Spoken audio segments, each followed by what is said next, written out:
Big news out of the All Blacks camp. Scott Robertson is shaking things up, and his latest proposal could change the face of New Zealand rugby forever. Could the All Blacks start selecting players from overseas clubs? Robertson's bold plan has sparked a fiery debate, with some calling it a necessary evolution and others seeing it as a dangerous gamble. In a move that has set tongues wagging across the rugby world, All Blacks head coach Scott Robertson has announced plans to push for a change in New Zealand rugby's strict selection policy. Currently, players must be contracted to a New Zealand team to be eligible for the All Blacks, a rule designed to keep talent within the country, but Robertson believes it's time for a new approach. "We don't want to be a cycle behind or a couple of years behind," Robertson said in a candid Zoom call with New Zealand media. "Professional rugby is always evolving. Let's keep an open mind and see what's next. I'll definitely be presenting."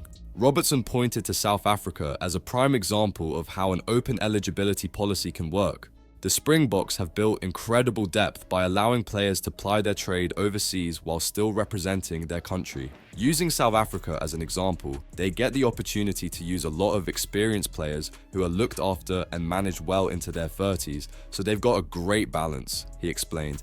And they've got big squads. They can have 2 really quality 15s. For the All Blacks, this could mean a return for stars like Japan-based Richie Mo'unga, whose 56 test caps would make him a prime candidate under a targeted eligibility rule. Robertson's vision isn't about throwing the doors wide open, but creating a system that balances loyalty with practicality.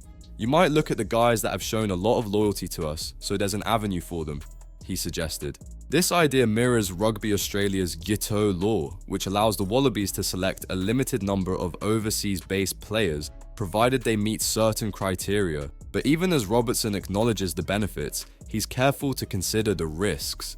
"What's right for all of our game? How do we create it so we still get the best players, we've still got the best competitions, and we've still got the best All Black group?" he asked.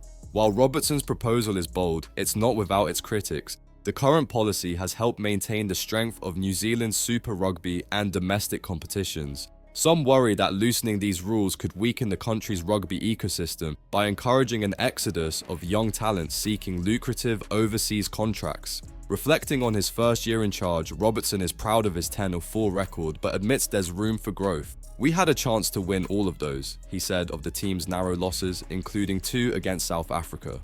"You learn about game management, your roles, and how you set a team up to win a test match. We've played some incredible halves, 45, 50, 60 minutes. We just haven't always finished." Is Scott Robertson's proposal the shake-up New Zealand rugby needs to stay competitive? Or is it a risky move that could backfire? Should the All Blacks follow South Africa's lead, or is loyalty to domestic rugby more important? Let us know your thoughts in the comments, and don't forget to subscribe to Kiwi's Rugby Update for all the latest news, debates, and insights from the rugby world.